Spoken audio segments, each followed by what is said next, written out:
안녕하세요. 법인보험 법인영업 알려주는 TV의 김 교수입니다. 자, 오늘은 단체보험이라는 것에 대해서 말씀을 드리겠습니다. 단체보험 프로세스 6단계 중에서 초기 4단계에 대해서 말씀을 드리겠습니다.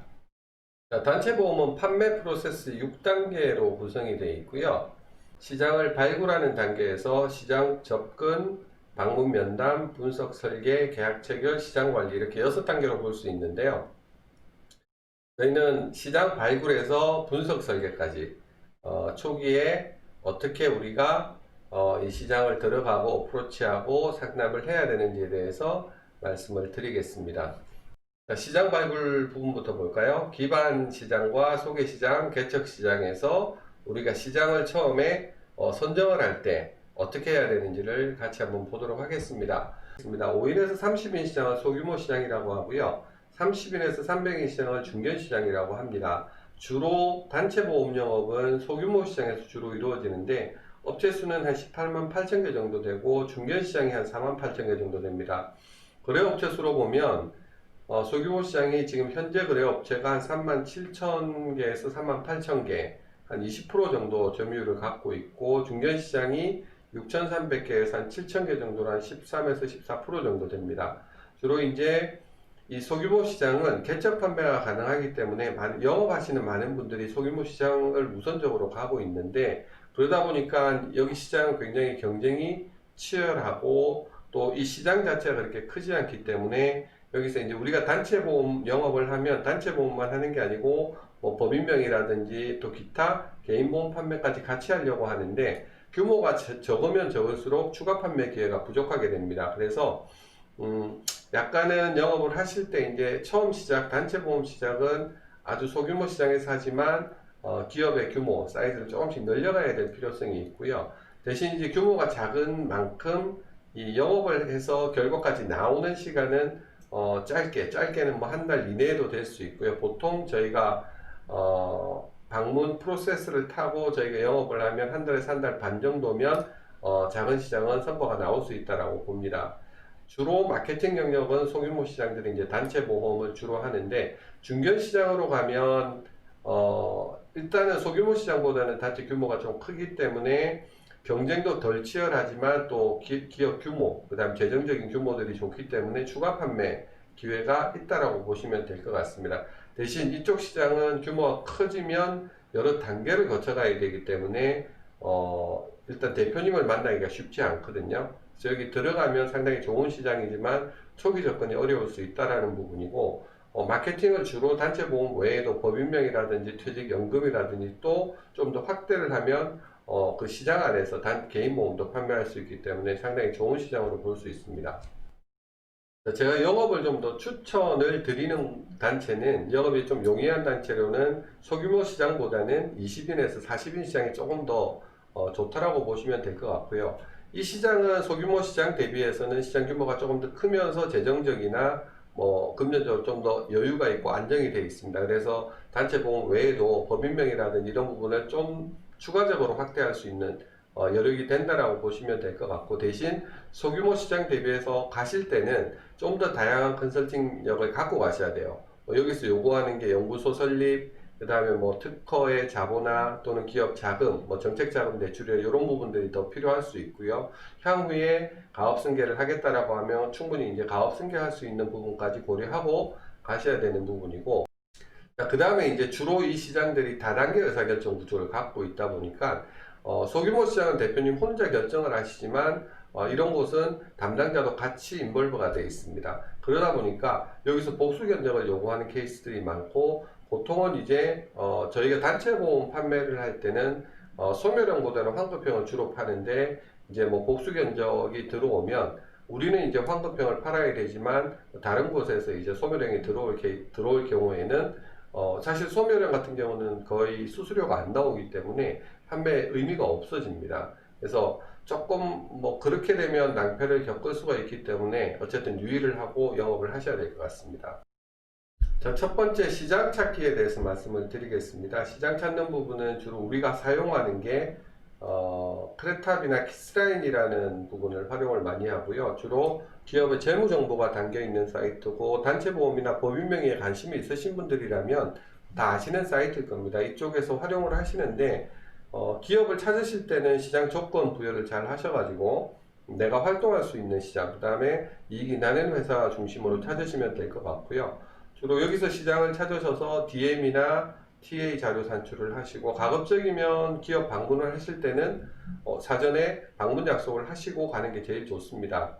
여기서 나온 자료들은 일단 시장 접근을 하시고 대표님 만나실 때 상당히 유용하게 사용될 수 있는 자료니까 그렇게 활용을 하시면 될 것 같고, 초기에 이제 그 시장 방향 선정하실 때도 이 기업 자료나 시장 자료를 보시면서 하시기가 용이한 자료들입니다. 그 다음에 이 자료를 통해서 대표님들하고 상담을 하시면 대표님들 입장에서도 좋은, 오기 전에 자기 회사 정보를 충분히 잘 파악하고 왔다라는 어떤 신뢰감을 줄 수 있기 때문에 좋은 부분이고요. 대신 정보가 뭐 100%다 정확하다 이런 부분이 아니기 때문에 기본적인 근사감을 갖고 대표님들하고 상담을 하시면 될 것 같습니다. 시장 찾는 부분은 우리가 주로 영업을 하시는 분들이시기 때문에 보통 활동을 하고 들어오셔가지고 저녁 시간이라든지 활동 외의 시간에 시장 조사하는 부분에 시간을 할애하시면 좋을 것 같습니다. 자, 주로 우리가 이제 이 시장을 찾으실 때 좀 체크를 하셔야 될 부분을 말씀을 드릴 건데요. 기본적으로 여기는 재무 정보도 담겨 있지만, 그 기업 관련된 정보를 많이 담고 있습니다. 대표님이나 주주들 관련해서 정보들이 담겨 있기 때문에 이분 보실 때 제일 먼저 체크하실 부분들은 주요 주주의 주식 지분을 확인해라. 이건 뭐냐면, 뭐 단체 보험뿐만 아니고 우리가 가서 추가적인 법인 영업도 할 수 있는 부분이니까 이 기업이 지금 현재 어떤 상태인지를 보셔야 되는 거예요. 그래서 자녀나 배우자가 지분을 갖고 있는지, 아니면 대표님이 100%의 지분을 갖고 있는지 이런 부분도 보시고, 이건 나중에 이제 법인 명의에서 자녀하고 배우자가 지분을 갖고 있다라고 하면 뭐 대표님이 어느 정도 가업승계에 대한 생각이 있구나라는 판단을 하시고 들어가면 됩니다. 물론 나중에 대표님 만나서 상담을 해봐야 되겠지만 초기에는 우리가 이제 그 컨설팅 방향을 설정하실 때는 이 부분이 좀 필요하고요. 타인 지분은 이 부분 중에서 이제 그 타인들이 지분을 조금 갖고 계신 분들이 있으세요. 뭐 1% 또는 2% 이렇게 해서 있으신 케이스들이 있는데, 혹시 그거는 체크를 하셨다가 나중에 대표 상담하실 때 혹시 대표님 차명 또는 명의 신탁이 있으신지 물어보시면 되고요.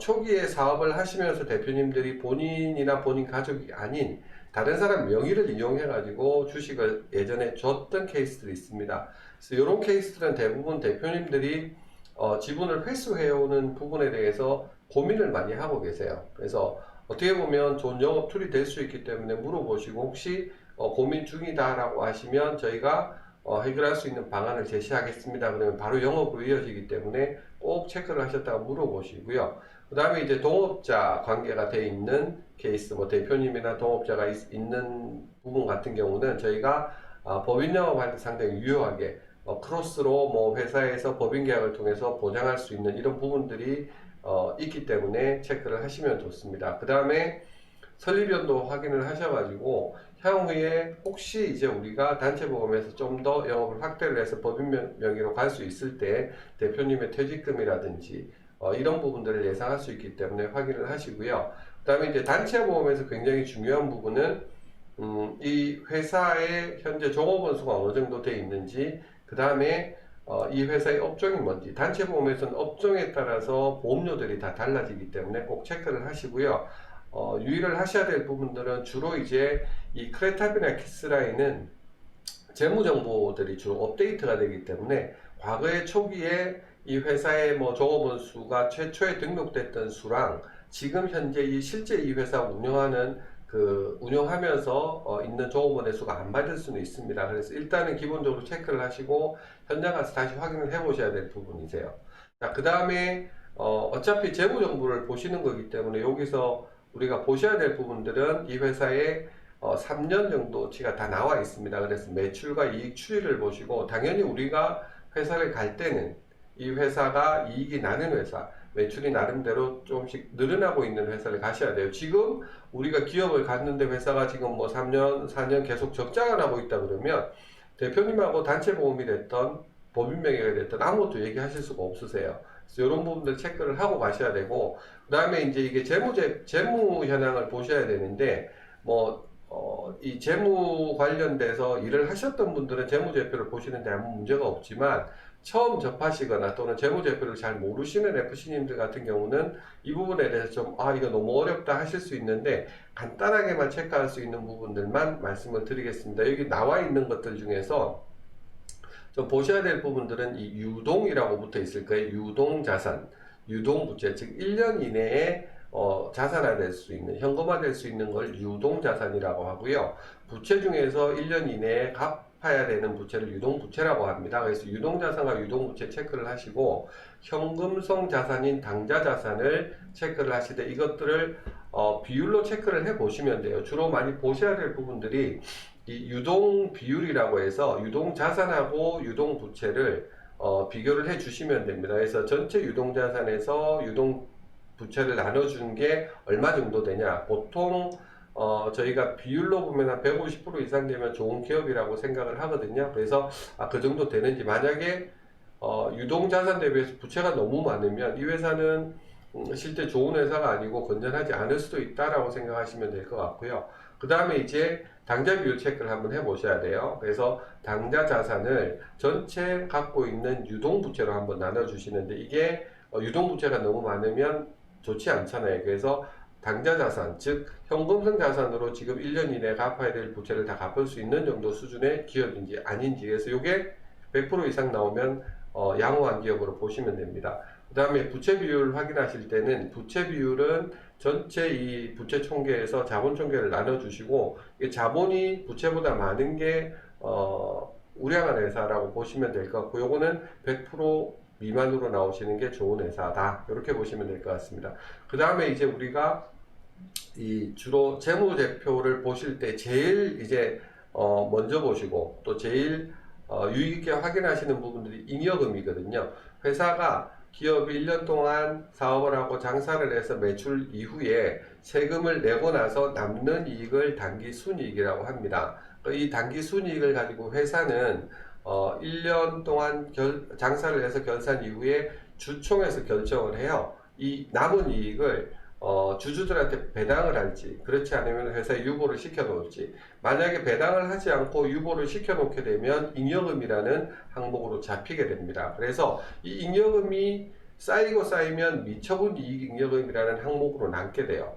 다시 얘기하면 회사는 계속 이익이 남았는데 배당을 하지 않고 쌓아둔 케이스가 되는 거고, 우리가 영업하실 때는 이 미처분 이익 잉여금이 많은 회사를 찾는 게 좋습니다. 그래서 이걸 찾아가시면 될 것 같고 꼭 체크를 하시면 됩니다.